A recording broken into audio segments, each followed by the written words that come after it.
Hello, welcome to my channel, or welcome back if you've been here before. My name is Beth Ann, and it's been a very hot minute since I checked in here to this space to talk about books. Life got crazy, all in good ways. Maybe I'll do an update at some point if it looks like I'm going to stick with uploading fairly regularly for a while. We'll see. But I've still been reading books and still been wanting to talk about books. Surprise. So I thought I would pop on and talk about one of the most recent books that I read. And it's going to be to complain a little bit, which I feel a little bit bad about. Although complain, we'll use that word loosely because I still really enjoyed this book and it was a really great experience reading it. But of course, I want to complain about some of the ways in which it fell flat. And the best way to do that is through a video on YouTube, apparently, I guess. So that's why we're here. So the book I wanted to chat about today is Heart the Lover by Lily King, which is a new release. It came out in September, so pretty recently. And also, I'm sorry that I'm backlit, but I thought that being able to see Pooh Bear here and a little bit of nature outside my window was a little bit better than seeing the messy stuff going on behind me. So we're going to stick with that. Anyway, so Heart the Lover, which is recently released fiction by Lily King. And we follow our narrator, who goes by the name Jordan in the narrative, which is a name that she was kind of given by a group of boys in college. And she was dating one of the boys during college. Things got a little messy. She ended up dating another one of them. They're all English majors. There's a lot of like really wonderful literary references in here, a lot of discussion about literary works that I really enjoyed as a bit of a book nerd. But we sort of learn about that. It's not quite a love triangle, but there's some friendship tension between the two boys. And then sort of this love tension with her dating one and then the other of them. And then we skip forward quite a ways in time after they've all graduated. Those relationships did their relationship things, and then some really major life events bring these three main characters back together later on down the road in sort of early middle age, and they have to kind of reconcile with being confronted by their past and their past choices, and really kind of seeing who they were in the past and how far they've come as other people through that lens. So it was all really beautifully done, really, really beautifully written. And I love a lot of those themes. You know, there's themes about how tightly we hold early foundational relationships in our lives, even if the relationships themselves don't last. But that experience and that growth that we get is something that really can form a lot of the rest of our lives.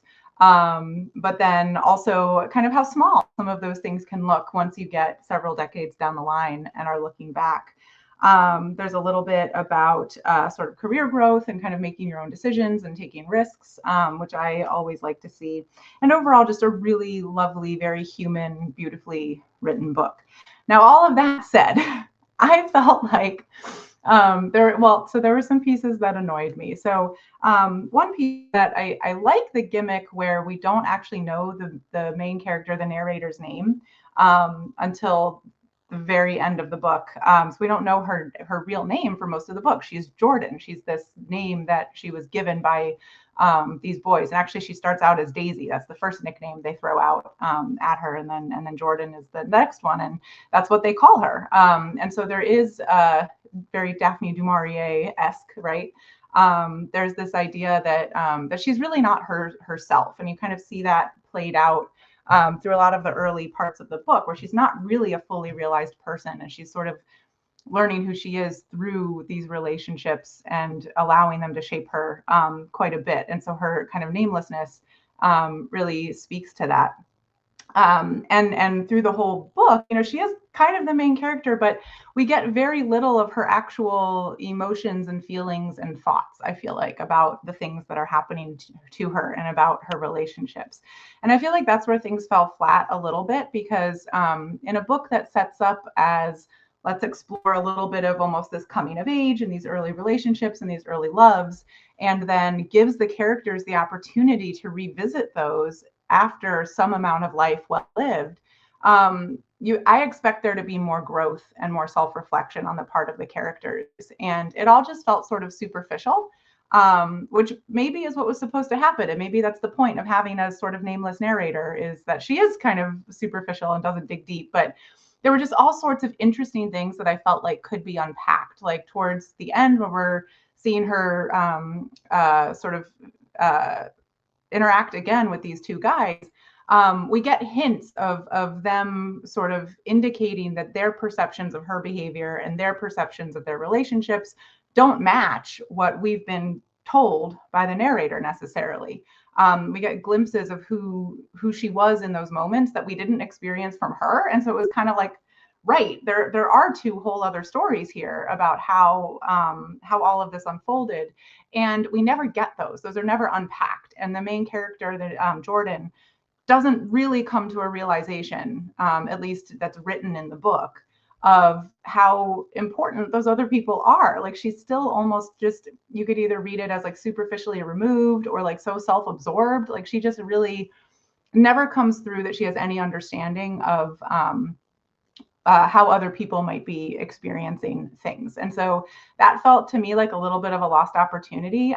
The book is short. It's only about 240 pages or so. Yeah, 240-ish pages. And so for this type of fiction, I feel like I would have expected another 100 pages, maybe. I feel like that's not too much to read or to ask, that would unpack some of those things that were kind of teased at the end there. And then at the very end, we have these like impactful midlife things happening, and the plot of the book resolves, and she goes back to her new current life that she's living as a middle-aged person. And there's no reflection there either of sort of understanding how those early relationships shaped her, and sort of understanding the choices that she made that led her to where she is now. Like, there's just very little reflection in this main character. And I really wanted there to be that reflection for her, which might be unfair of me as a reader to put that on the author, who probably thought about doing that and then decided not to. And yeah, so all of that to say, if it ended up falling a little flat for me, but overall, it was a really fantastic read. So I rated this 4 stars. It was the sort of thing that I couldn't put down. I did read it all in one day. I had a plane flight, which was perfect for that sort of thing. And I just sat down and read it. And then I kept reading it in my hotel room after I got to my destination. Like, couldn't put it down. Excellently written book, really compelling. But as I've now spent almost 8 minutes complaining about, fell a little flat.